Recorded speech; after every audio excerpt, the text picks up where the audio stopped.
Dahil sa pinaigting na seguridad ng Isabela PNP, naging ligtas, maayos at mapayapa ang kabuang paggunita ng Semana Santa ngayong taon sa lalawigan ng Isabela matapos ang ilang araw na pagpapaigting ng public safety operations na isinagawa ng Isabela Police Provincial Office.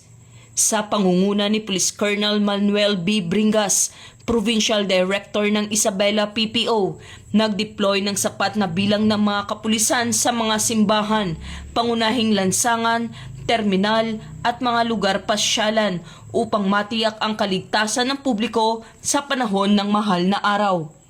Nagsagawa rin ng Police Assistance Desk, foot at mobile patrols at mahigpit na koordinasyon sa iba't ibang ahensya ng pamahalaan upang maiwasan ang anumang uri ng krimen at sakuna. Ayon kay Police Colonel Bringas, aniya, lubos kong pinupuri ang dedikasyon at sakripisyo ng bawat miyembro ng Isabela PPO na walang sawang naglingkod upang matiyak ang kaligtasan ng ating mga kababayan sa buong Semana Santa.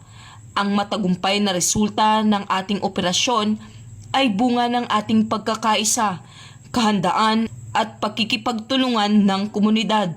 Patuloy po nating panatilihin ang pagiging mapagmatsyag at responsableng mamamayan upang mapanatili ang kapayapaan sa ating lalawigan. Sa huli, muling pinagtitibay ng Isabela Police Provincial Office ang kanilang paninindigan sa pagsisilbi at pagprotekta sa mamamayan.